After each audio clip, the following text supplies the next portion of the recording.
a regular person just like you and everybody listening with the same issues and troubles, just trying to make it, trying to pursue dreams and be great in life.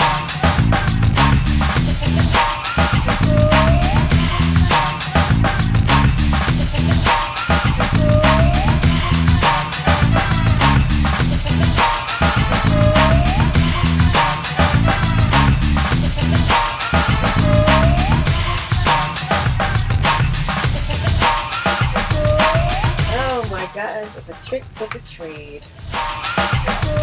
Now I'm really multitasking. Serious XM 44 is Hip Hop Nation. I'm Renada Romain. Your ear candy is about 10 past the hour coming up. I have more of what you want to hear, uncensored, commercial-free hip-hop hits. I got that rich gang on deck by request. Get it in. Check in if you're waking up with your ear candy right now. State your name, your location, and what you do for a living. 877-60 hip-hop. I'm going to try to answer your questions as clear as possible. Sometimes I'm very cerebral, so I might sound complicated, and I'm not meaning to be, but I feel like radio found me, so to speak.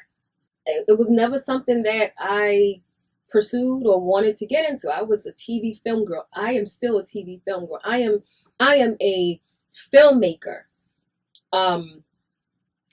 However, radio found me.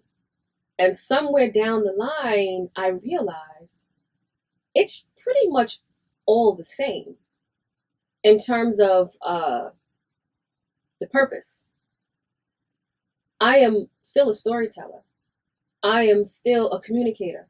I am still a messenger. I am still creating content. The platform and the vehicle just so happens to be radio.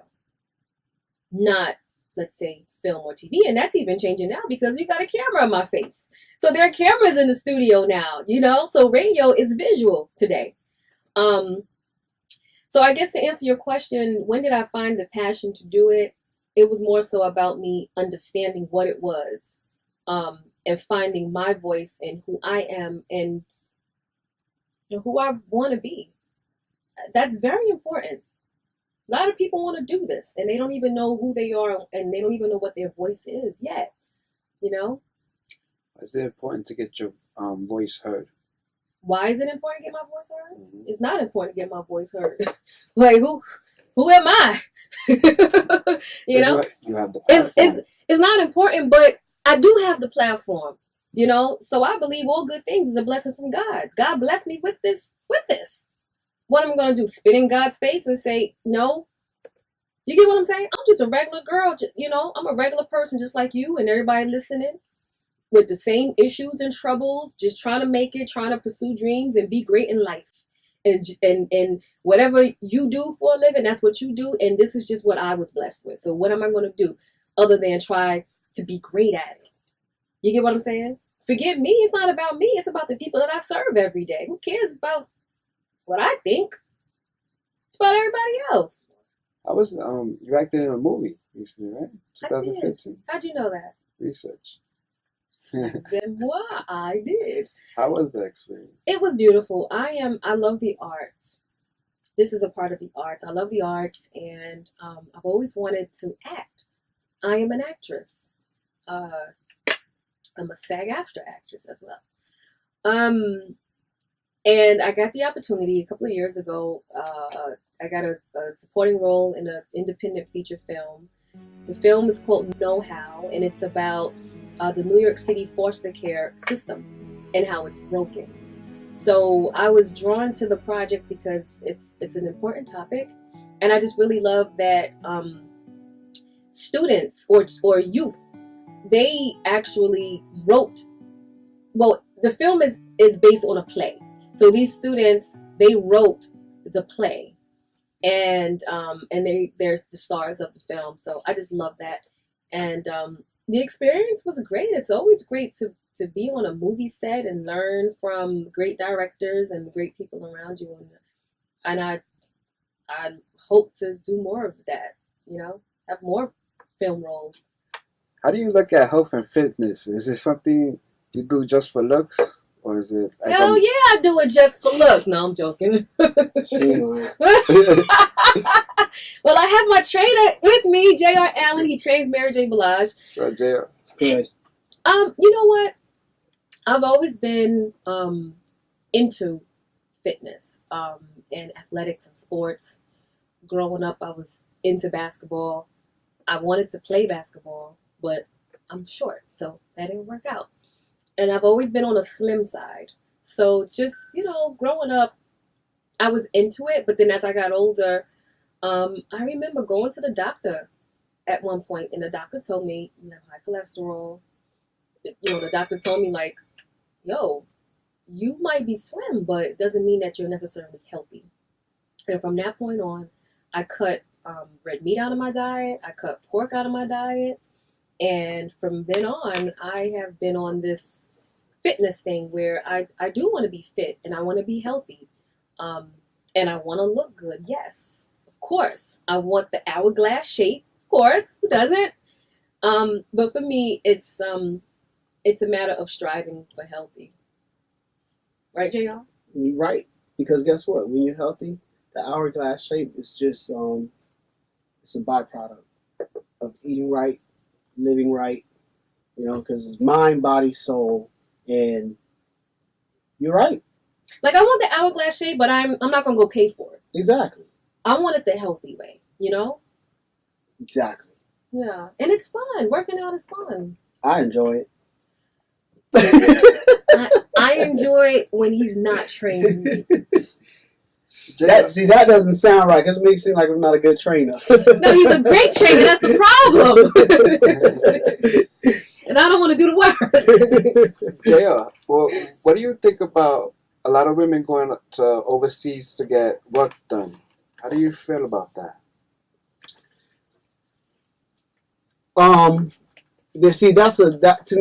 That's a loaded question, because looking at that question, if you're dealing with someone or a person or a female who's going overseas to improve their aesthetics, not to improve their fitness or anything, to get whatever type of surgery they're going to get.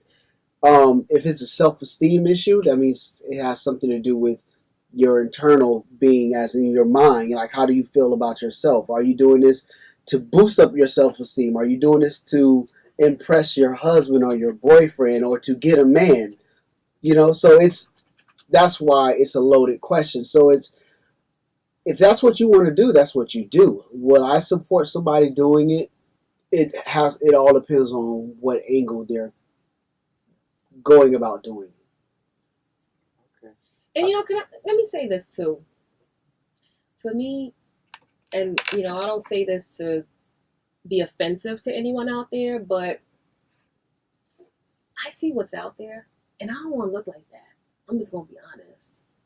I don't want to be obese. I don't want to be 40 years old and I look like I'm 60.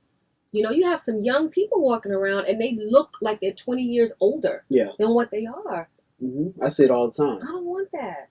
I say it all the time. And, it's so funny when people ask me, well, I tell people how old I am.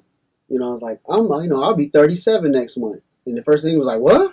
I thought you were in your 20s. I was like, well, you can look like you're in your 20s too if you do the things that I do. I'm not going to tell my age. It's like... But I know I look like I'm in my 20s. Exactly. So it's like, my thing is, it's the reason why I look young. Because guess what? I eat healthy. And my client was laughing at me the other day. She's like, you're the first person who says that they literally love broccoli. And I was like, I could eat steamed broccoli every day for the rest of my life. That's how I am with spinach. Me too. Sauteed spinach. Yep. Sauteed, same thing. Steamed broccoli, sauteed spinach, and grilled chicken. I can honestly say I probably eat that every single day. And I enjoy it. It's literally one of my favorites. Granted, I've never been that pasta person. Never been a big pasta fan, but right, that's just not me. And I'm not gonna say no to soul food when I go home. Not doing it. You went on Megan Kelly, I believe. You asked a question. Or you described that you think the Black Lives Matter movement is getting lost because of the name. Yeah. I think people are focusing on the name of the movement, Black Lives Matter, as opposed to focus on the message of the movement, which is to end police brutality and to end racial injustice within the criminal justice system. What would you rename it if you could? That's a good question. Okay, so we all know Megyn Kelly from Fox News. We all know the network Fox News. So we all know how slanted Fox News is. So I got the opportunity a few times to go on Megyn Kelly's show, and I accepted it because, you know what, it doesn't matter how slanted a network is. I looked at it as an opportunity for me to come there and give an opposing view. And so we were discussing the Black Lives Matter movement, and there were a lot of people just speaking about the movement negatively and talking about the name of the movement. And I just feel like, you know what, that's not important, the name of the movement. When you focus on that, I think it's like a ploy to get distracted and to just ignore what the movement is about, you know, at the heart of the movement. Like why are we so caught up with what it's called? Why are we not talking about police brutality and how we can fix and correct that, and how we can fix and correct the problems within the criminal justice system? That's how the movement got started. That's the mission of the movement. Black Lives Matter. Black Lives Matter. If more people understood that, then maybe we would have seen some accountability within the justice system for all of these police shootings that took place over the course of many years. You had Rodney King getting his, you know what, beat on camera, and those cops got off. How does that happen? So that's just one example, and that's an old example. You get what I'm saying? How does that happen? Why is that okay in America? They got acquitted? No. Doesn't his life matter? So the movement is not saying that other people's lives don't matter. Of course, all lives matter. But it's only the Black lives that are getting killed at alarming rates at the hands of police. And further, there is no accountability. Wow, how did Brooklyn College prepare me for the real world? Well, you know what? Um, when I was in school, I used to say I had the best of both worlds because in while attending Brooklyn College, I was so involved with TV, the TV radio department, um, concentration in TV and film, and then I worked in radio. But the great thing about being in an environment like Brooklyn College, it exposed me to so many other things. Like I was able to take a TV boot camp program, which is, I don't know if they still have it, but my class was the very first class that did it. It was called TV boot camp, and it was with a CBS and CUNY, and they took students for about a week or two, and we created actual news magazine pieces for 60 Minutes. So we had an editor, a correspondent, and a producer. I was the correspondent for my group representing Brooklyn College. So we would go to CBS every day. It was such a rigorous program, and we had to actually produce an actual story for 60 Minutes. And it was so it was my first foray into the real world, and just the grind, the amount of work it takes. And I actually got a chance to sit in the 60 Minutes chair and do all of that stuff. So it was pretty cool.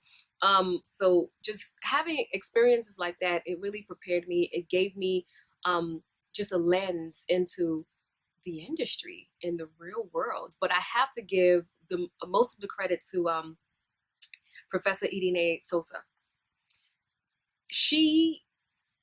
I don't even remember the name of the class.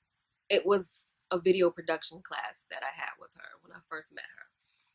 I give her so much credit because she was like one of my first mentors. She was the one that showed me my potential. It was because of her I found my muse, like I found my passion, and at the time I just wanted to be an editor because because I loved it so much. You know, I just wanted to be a videographer. I wanted to be a documentarian because of her. So I give her the credit because, you know, I don't think a lot of professors realize, you know, the impact that they have on students. And I don't think as students, we actually thank them enough and give them that credit. But Irene Sosa, she is one of them that she inspired me.